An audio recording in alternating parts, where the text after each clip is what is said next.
Okay, so this is the definition of an ellipse. It's a set of all points in a plane where the sum of the distances from 2 points is constant. So before you start writing down, okay, this is your dental floss. Do you see these 2 points right here?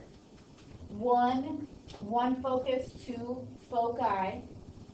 So the brads on your green piece of paper are the 2 foci. And then the dental floss is this dotted line. What this is saying is that the sum of these 2 dotted lines is constant. That's your dental floss. Did your dental floss ever change length? No. Now, did your dental floss fold in different ways as you went around your ellipse? Yes, it did, but it stayed the same length. That's the property of an ellipse. You can go ahead and write it down, wherever you choose.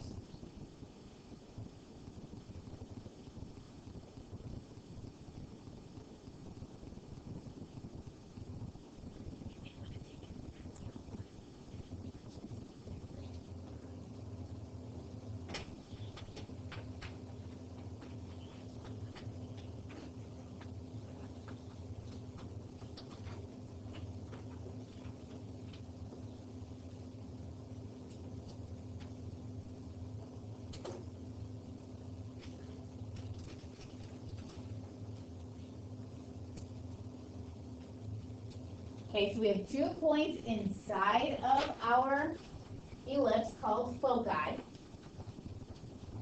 like cacti, cactus, cacti. Okay. Where when we take any point on the ellipse, that was your pencil, then the sum of the distances will remain constant. I have something that I'd like to show you. I think I would like to show you, yes. This is just a GeoGebra app that will show you the same property. Okay. So here's an ellipse. Do you see how these 2 are being added together? This first is the red distance, the second is the blue distance. Notice how the red and blue distances change, but what happens with their sum? It remains the same. Okay. Let's see. I can make a different ellipse. This is a little bit more circular. We now have a different sum, but it's still going to remain the same as we travel along the ellipse. Okay, now you're not going to have to find that distance. It's just the property that creates the ellipse. Okay, I will show you how we will graph these using other properties. Okay, so let's talk about some other points that are on your ellipse. Okay, now I'm going to borrow Molly's here. We could have a horizontal ellipse or we could have a vertical ellipse. Okay, we can twist our paper and we can graph them different. Okay, and I'll show you how we're going to be able to tell the difference between those. Okay, but here are some vocabulary words for you. Center. We're going to have a center. Just like a circle has a center, an ellipse has a center. That would be the middle of the line that you drew. It is the middle of the 2 foci. All right? The line that you drew, if it's the longer piece, well, yeah, it's going to be, that's the major axis. That's where the foci lie on. And then the shorter distance is going to be called the minor axis.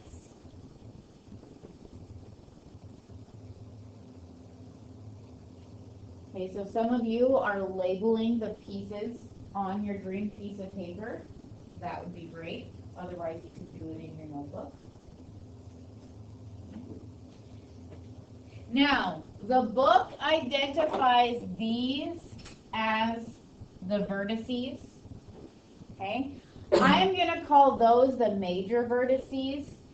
And these right here, I'm going to call minor vertices. They don't really count as vertex points, but we are going to use them to graph our ellipses, and so I still want to identify them.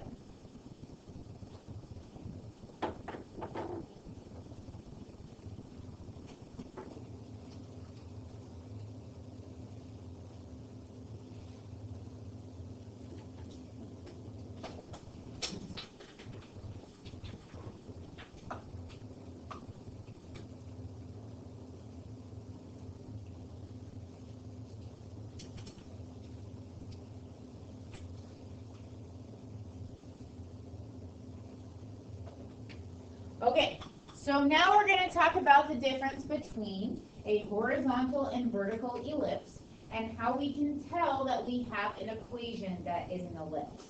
Okay, so for a parabola, we had one x squared term. Or excuse me, one squared term. Either x squared or y squared, but neither of them were present together. Now, for an ellipse, we're going to have an x squared and a y squared in our equation, and they're both going to be positive. Okay. Are we ready for the standard form? Okay. I know this is the boring part of notes. We got to like write all this stuff down, but it'll get more exciting. Okay. All right, so let's do this. We'll talk about horizontal first. Horizontal means our major axis is horizontal. Our foci are horizontal from each other. Our vertices are horizontal from each other.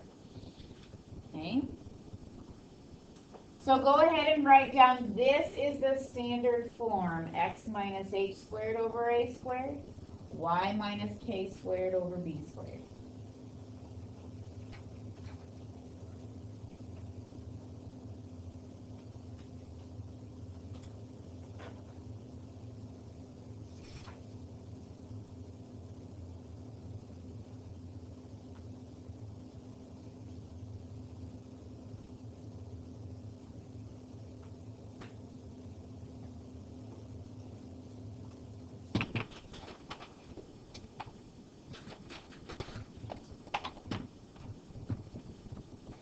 With a parabola, we did not have a center. It's the only conic that doesn't have a center. All right. For an ellipse, HK will be your center. Notice that A is bigger than B. That's how we tell that this is a horizontal ellipse, because the bigger number is underneath of the x squared.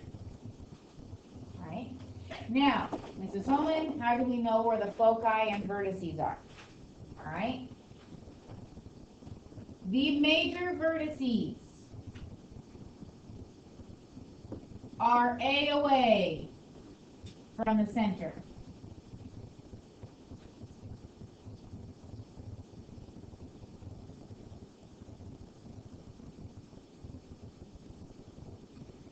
These points right here, the end points of the minor axis, will all probably refer to as minor vertices. These are B away. Okay. You're also going to find, yes? Does that only apply to the horizontal one? No, it'll apply to both. Okay. You'll also be able to tell the number underneath of the x squared is going to tell you the horizontal distance to travel. The number under the y squared will tell you the vertical distance to travel. Which one's bigger tells you whether it's major or minor. Okay? And then the foci, those are going to be C away. No, I have not told you what C is, but I will.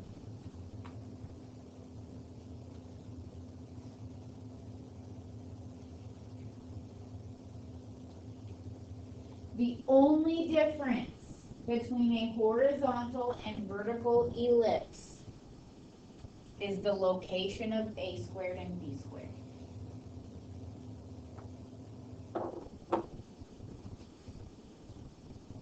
With a vertical ellipse, the bigger denominator will be with the y squared, and the smaller denominator will be with the x squared. How we determine everything else remains the same.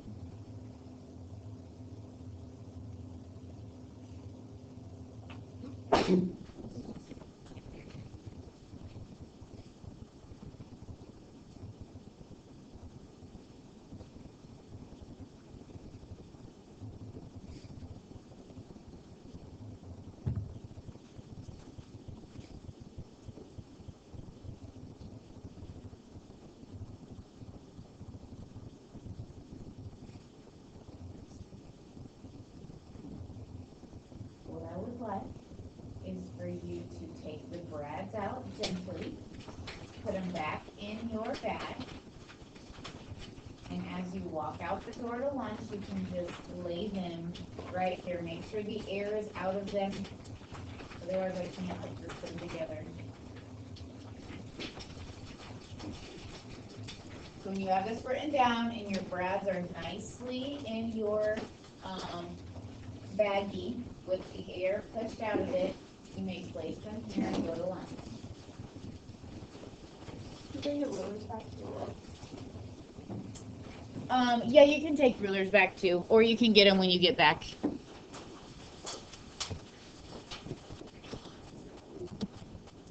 Ready or not, here we go. Okay, so essentially what you need to take away from this is that the larger denominator will tell you which type of an ellipse we have. Okay. The center is HK. And then the denominator is also going to tell you how far to move away from the center. Okay. So you see here, B squared is under the X, and B relates to the minor axis. That's how far we're moving from the center horizontally. A squared is under the Y. A refers to how far we move from the center along our major axis, and it is vertical this time. Okay? So you can remember it a couple different ways. Either just look at the denominator to know how far to move in that direction, or the bigger denominator gives you your major axis, the smaller one, your minor axis. Okay? So a couple things to talk about here.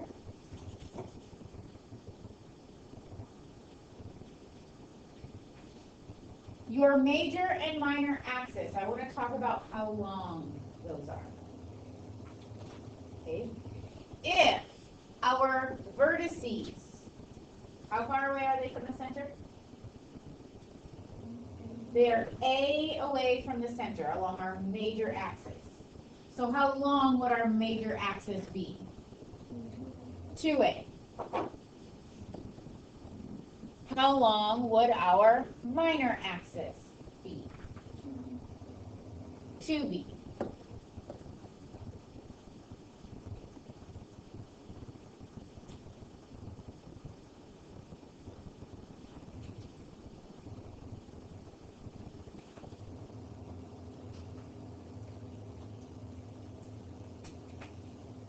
Here's the moment you've been waiting for. Oh, yeah.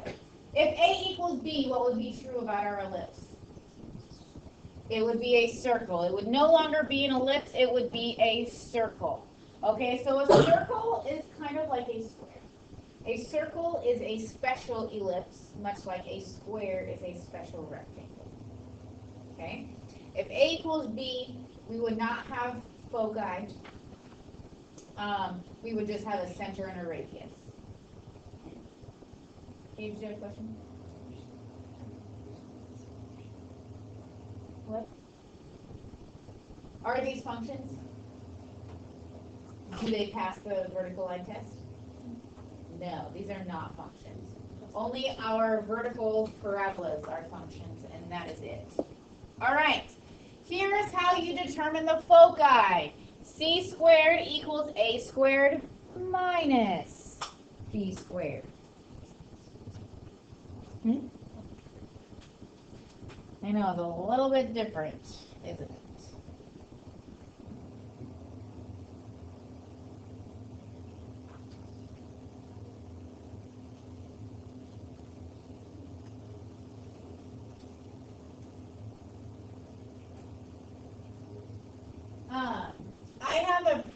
as to why c squared is a squared minus b squared. If we have a few minutes left over at the end of class, I'll come back to it so you can see that. But for right now, we're just going to keep going. All right.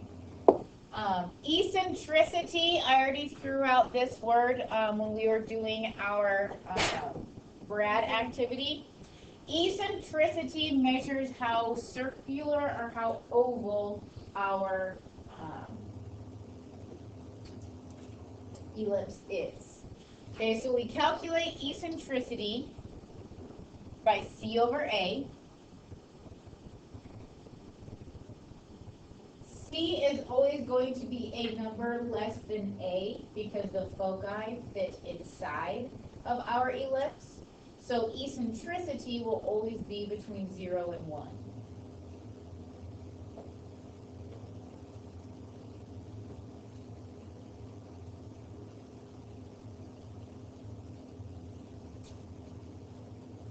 Okay, so this is what I want you to think about. If eccentricity is closer to 0 or closer to 1, it becomes more circular. Which one is it? I hear some zeros. Why 0? Because like if C is like how far away it is from the center, then like as C gets smaller, it's getting closer to the center, and then like when the foci are on the top of each other, that's going to be a circle. Okay, good. So the more circular we are, the closer our foci are going to be to the center. Yes. Okay, good. Also, if we have a circle, A and B are the same, which means C is 0.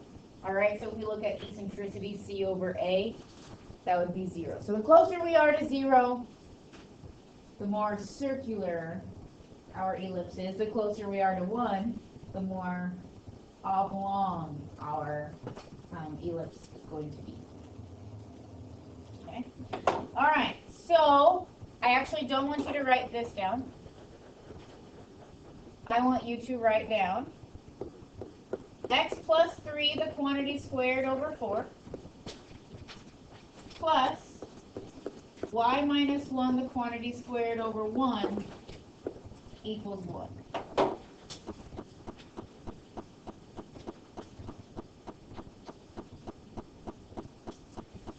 We are going to find the center, vertices, foci, and eccentricity, and we're going to graph it.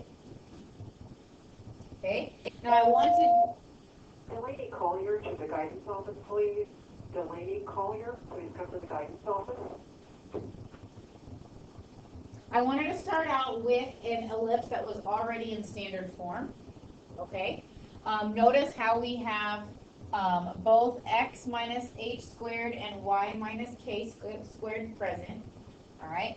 They have denominators and they're being added set equal to 1. So this is in standard form. So first of all, I want you to turn to your neighbor and tell them whether this is a horizontal or vertical ellipse.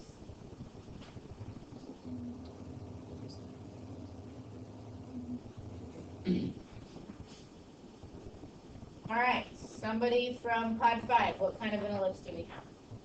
Horizontal. Horizontal, and we know that because? Because A is always going to be larger, and then the horizontal A is on the X. Okay, our larger denominator is with the x, so we have a horizontal ellipse. Very good. Our center. Where is our center? Will, what do you think? Negative 3, 1. Negative 3, 1.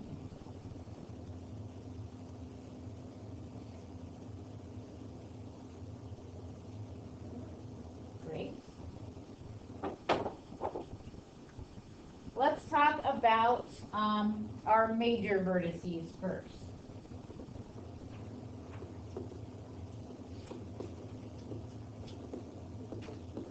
Here again, I'm going to have you plot them and then identify them. All right? So our denominator, we have to pick whichever one is bigger, and that is a squared. So since our larger denominator is 4, what does that make a? 2. So this means a is 2. So we're going to move horizontally 2 from the center.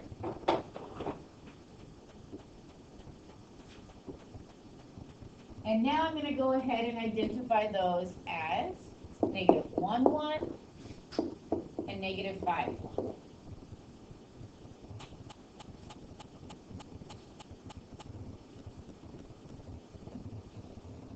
Then we are going to identify B so that we can get the shape of our ellipse. So if the denominator, the smaller denominator is 1, what does that make B? Okay, B squared is 1, therefore B is 1. Okay, so what we'll do is we'll move up and down 1 for our minor axis. And I am going to have you label those points as minor vertices. The book will not have this, but I'm going to ask you to do it.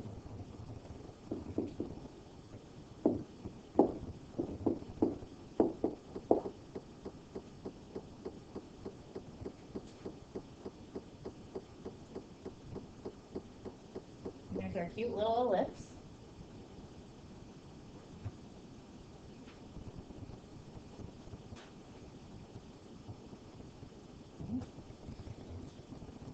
We have the shape of the ellipse, but I also need the foci. So the foci are going to be C away from our center, and they're always going to be along the major axis. So Molly, what was that equation to find C? C squared equals A squared minus B squared. Great. So C squared is going to equal 4 minus 1. A squared minus B squared. Which means C is going to be radical 3. We're going to go ahead and keep with A, B, and C all being positive numbers. Okay, so radical 3, that's not a nice number to plot, but we can approximate it. Radical 3 is bigger than radical 1, but smaller than radical 4. What? 1.73, you just know that off the top of your head? Okay, that would be fine too. All right, but it is closer to radical 4, so it's going to be almost 2. It's going to be between 1 and 2, but closer to 2. So when we plot our foci, we're going to plot them roughly radical 3 away. You're not going to have your calculators. That's why I'm saying we're going to have to approximate using them. Okay. Then what I'd like you to do is label the foci. Now, we don't have our calculators, and I want the exact value anyway. We moved horizontally. So we moved from an x value of negative 3, and we went to the right radical 3, and our y coordinate remained the same. And then we moved from our x coordinate of negative 3 and moved left radical 3, and we kept the y coordinate the same. So this is how I would ask you to label your foci.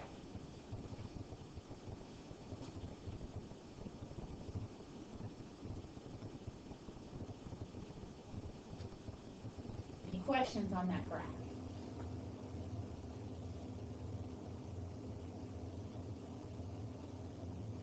Okay. So the last thing for this example would be the eccentricity.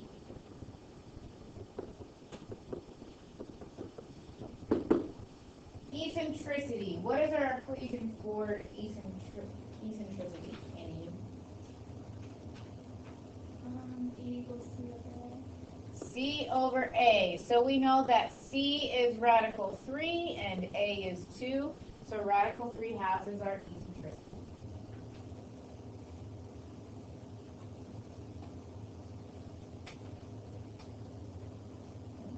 This is a number that's closer to 1 than it is 0. And so we have more of an oval, more of an oblong ellipse. All right. Now, what do we do if our ellipse is not in standard form? please go ahead and write this one down.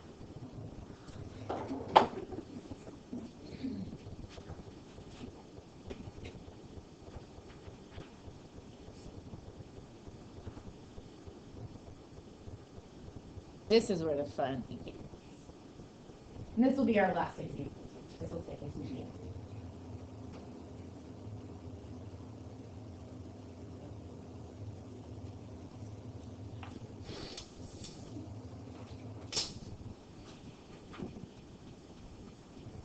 Okay, so let's talk about first how we know that it is an ellipse. We know that it's not a parabola because we see x squared and y squared. We know more specifically that it is an ellipse because both x squared and y squared are present and they both have positive, or they both have coefficients of the same sign, either both positive or both negative. Tomorrow we're going to talk about hyperbolas, and one coefficient will be positive, one will be negative. Okay? We also know that it's not a circle because x squared and y squared have different coefficients. If they had the same coefficients, then it would be a circle. So, in order to get this into standard form, we need x minus h squared and y minus k squared, so we are going to have to complete the square not at once, but twice. So the first thing I want us to do is group the x's together, group the y's together,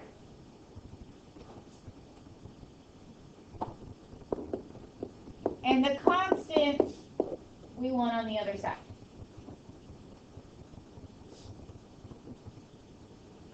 Okay.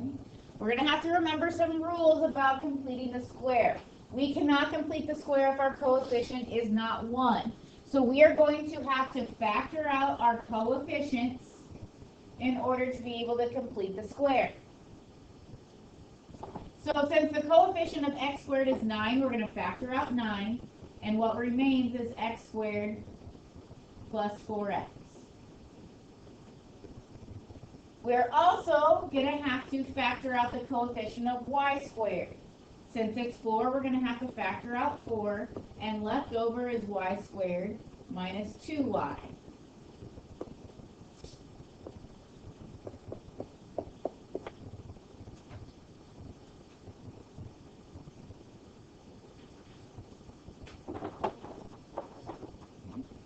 What number completes the square right here? 4 completes the square. But are we really adding 4? We're really adding 4 times 9. Here's where we have to be careful. So on the other side, to balance our equation, we're going to add 36. What number completes the square here? 1. But are we really adding 1? No, we're really adding 1 times that coefficient.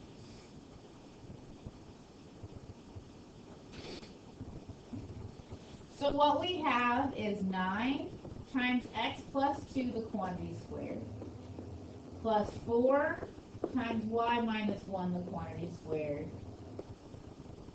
equals 36.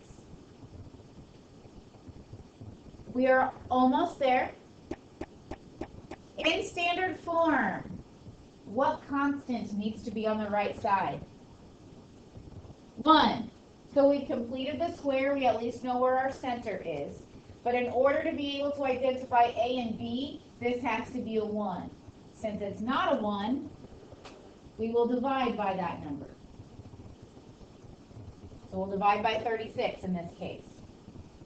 So our equation is x plus 2 squared over 4 plus y minus 1 squared over 9 equals 1.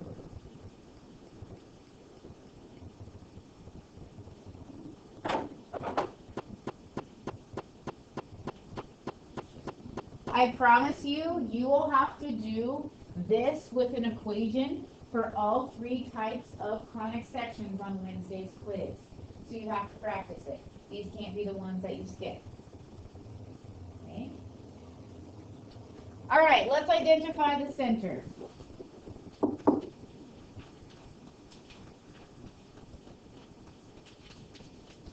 Caroline, where's our center? -2, 1. -2, 1. Great. Is this a horizontal or vertical ellipse, Ryan? It is vertical. We know that because our larger denominator is with the y.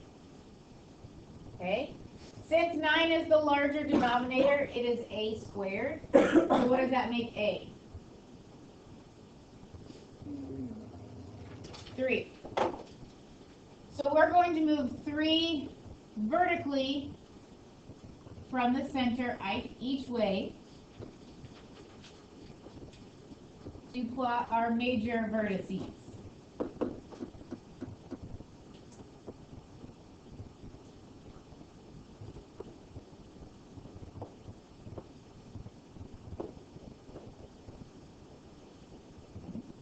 You can either remember that that is A, or you can remember that whatever is associated with the Y is how far we move vertically. Okay. 4 must be B squared then, which means our B value is 2. So we'll plot points 2 away from the center horizontally, and that is our minor axis then. So I like to label those as minor vertices, just so I can see that you thought about that B value.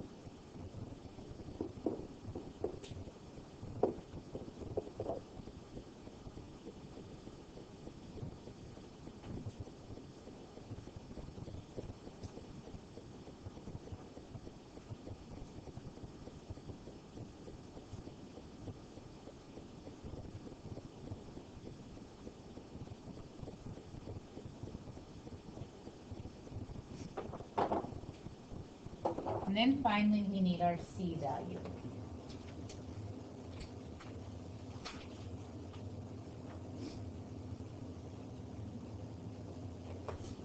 C squared is A squared minus B squared.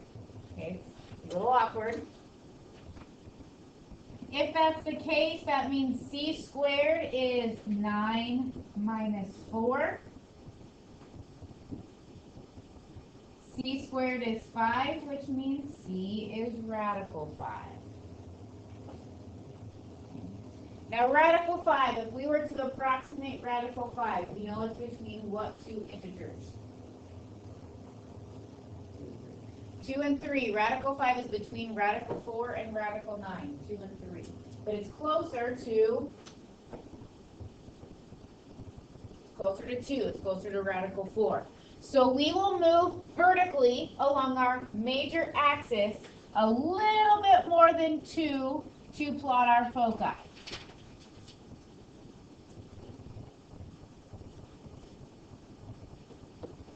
And I will allow you to write your foci like this. If and only if you have an irrational C value, I will allow you to write it as, well, we didn't move from our x value, but from our y value of 1, we moved up radical 5, and we moved down radical 5. If you want to write them as 2 coordinates in 1, I will allow it, but if and only if that is an irrational C value. If it is an integer, you will not write 1 plus or minus 2. You can do that computation. I know about that. You don't know about that?